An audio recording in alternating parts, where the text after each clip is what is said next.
Steve Jones with the Hardscape channel here with Dean Jurik from Dancing Bear. Dean.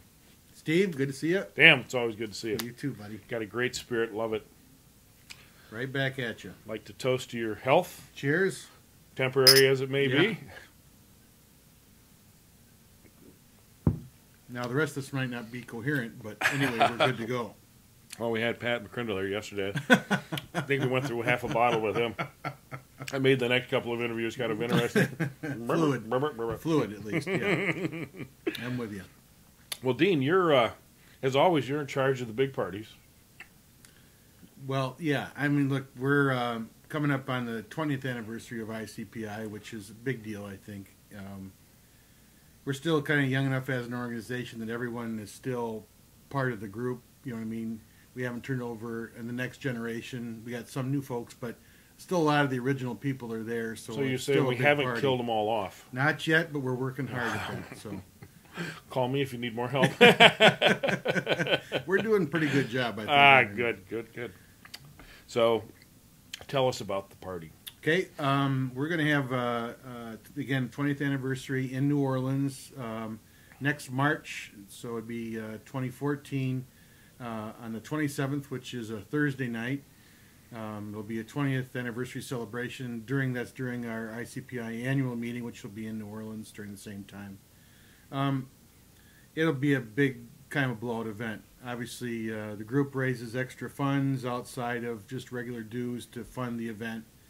Have a great big band there. We'll have great food. We'll have entertainment, kind of the whole 9 yards. So as much as we work hard, we know how to enjoy ourselves too. So we're talking big production. A little bit of surprise stuff. You're in New Orleans, so I'm assuming there'll be masks involved, you know, for good and for bad. Mostly to protect the innocent. And there are very few innocent in the group, so the guilty too, right? That's right. That's right. Well, that sounds exciting. Maybe I should bring Pam down there. Absolutely. I think, you know, look, to be honest, there are a lot of events where it's just the guys coming. Mm-hmm. This is kind of a time that it's time to bring wives and significant others, and you know, we really don't blow it out like this, you know, often, once every 10 years. So it's, you know, our organization has gone through good years and lean years, more lean years lately. It's starting to pick up a little bit, so it's kind of a nice time for us to kick back and raise our heels up a little bit and have a good time. Well, that sounds like a great place to do it at, too. Yeah. New Orleans. Yeah. Or as they say, New Orleans? New Orleans, yeah. If you can't have a good time there, you're really not trying, you know. Well, I'm always open to a good time, especially when you're putting the party on, Dean. Well, listen, I have to tell you, in all honesty, it's as much about getting everybody back together. You don't get to see everybody all the time. Hopefully for the 20th anniversary, you get people who haven't been there for a while, and you get to renew old acquaintances, see friends that you haven't seen for a while. So, you know, besides just the fact that it'll be a good time and a good party, it'll be great to see everybody there. Well, that's true. I'm looking forward to that. You know, the Interlocking Concrete Pavement Institute has done a bang-up job in pushing ahead for our industry, and it's really something that that hard work, you know, deserves a party. Well, yeah, I think the good thing about our group is we work extremely hard. I don't think any organization that I'm aware of has as much member input as we do here at ICPI. And having said that, though, we also, you know, take care of the other end, which is work hard, play hard.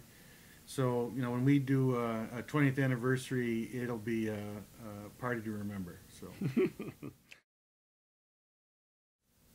Steve Jones here with the Hardscape channel, still talking with Dean Jurik. Round 2. Now we got the party out of the way. Now you got us all wound up and ready to come down to the party. Excellent.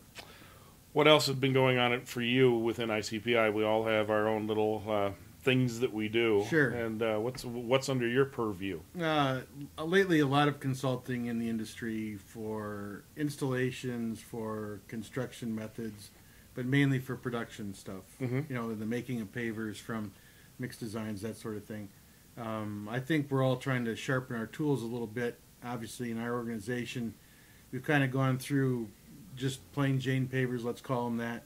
We're kind of working now on more exotic things, textures and treatments and finishes and all those sorts of things. So it just kind of raises the bar a little bit with production stuff. So Sure, sure. And are you? I'm assuming that includes large format stuff. oh yeah, too? absolutely. It's amazing how style changes. It used to be about different shapes, whether they be octagons or whatever they are. Now it's more getting back to large element stuff, textured stuff. It used to be pavers had to be absolutely baby smooth, and now you beat the heck out of them and sell them for more money. So, obviously the market changes, on a regular basis. But right now you're right. The large element stuff seems to be what's in. Yeah, because there's we were just talking yesterday with Bob Welling from Lampus, and they're doing some large element stuff with Rosetta and other things. So. Yeah, that's interesting because that kind of brings my business, what I do for a living, into play. Sure. How do you move that stuff? Yeah. How do you set it? How do you get it in the ground without losing your hands and your back? Well, and it goes even beyond that, Steve. It's more preparation than it used to be. When you're putting in a small element paver and the base isn't absolutely perfect, you can still make it fly. Now the base becomes that much more important, and like you said, without the proper equipment to set them, you're disturbing the base as you set them in place. So yeah, listen, it raises the bar for us all a little bit when we talk about larger elements. That's true. That's really true. What's the thickest paving product that you've been working on? Up to about 100 mils. Okay. That's about the biggest stuff that we've been working on lately. And a little over 4 inches? Yeah, a little over 4 inches for those of us that are on the the U.S. Still side on of the road. Yeah, I can speak Canadian occasionally. Well, yeah, when you have to. When you have to, Hey. yes. So it's good, yes. But no, I think now we're starting to kind of get to a line where we're starting to match the thickness of the paver to the aspect ratio, to the size of the top, if you will, right? Mm-hmm. We were at some point large element pavers that are very thin become very fragile, right? So we're actually now getting to the point of understanding what thickness they need to be for the size of the elements. Yeah, in order for it to actually work in the Absolutely. application. So, especially for traffic situations. well, yeah, the Europeans are great for that large Yeah. element product. It shouldn't work, but we're Yeah, talking some right. really Yeah. thick stuff. Yeah. So, Yeah, base. I think a lot of times base preparation really is overlooked. I mean, I think when we look at pavers, if the pavers go down and it's all flat and smooth, everything is good, Yeah, but right. it's what's under there that really matters. in well, the end, so. it does, and and one of the it's interesting you bring that up because even though I see companies probably buying more of the bigger plate rammers and stuff, it's just not. It's still not enough. I still see a lot of companies out there with one little plate compactor on the job, whether it's a bigger one or not. Whether it's but a plate compactor has its great limitations. Yeah. And you need an arsenal of proper compaction equipment to do any job correctly. Well, we'll be out on job sites often, and we'll see some guy. If you can lift the compactor out of the truck by yourself, it's That's really the first not thing, adequate, yeah. right? I mean, I think you and I, that ship has sailed for us in a number of ways. But, truthfully, I would tell you 90% of the issues that you see are base-related issues, and a lot of those are guys who don't have proper equipment to compact the lifts that they're putting in. And, look, we've all been to a job site where someone is using a piece of equipment that's not going to get the job done, right? Well, and people ask me, well, isn't it possible to do the job correctly with a standard 5,000-pound plate compactor?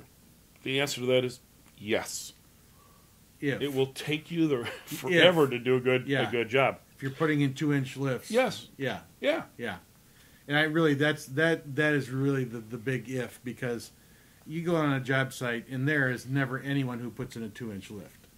Right. The cost, the labor time to just spread the material, to prep it, get it flat and smooth before you compact, is way too long. Even if you're doing only 8 inches of base. Sure. And the other thing I've talked to, these guys, they'll make one pass. Right, and then it's good.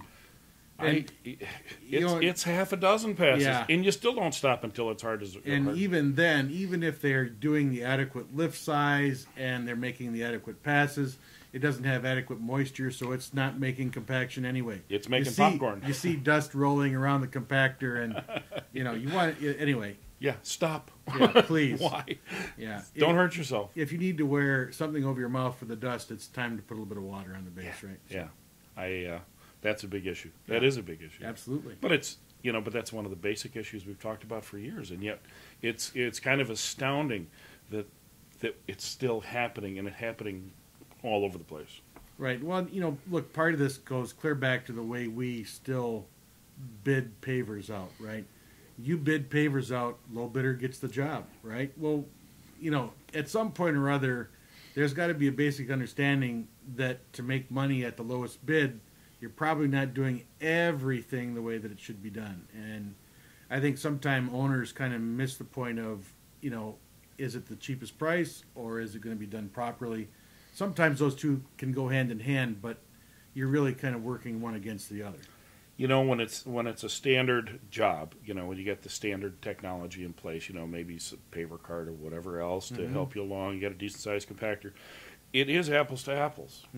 The only time that you can achieve a cost of installation lower than your competitor is the application of mechanical advantage. Sure. So whether it's a mechanical layer, whether it's bigger compaction equipment, whether it's and techniques. There are people that have better techniques than many, and they employ those techniques to create labor efficiencies that allows them to bid lower. You don't just keep lowering your price because you want to get the job. Right. There has to be a reason for it. Right. And there has to be a basic understanding that the whole process is, if you put a job in properly from the beginning, and you don't have to come back, and now that customer is advertising for you for future customers, that's the way it's supposed to work, right?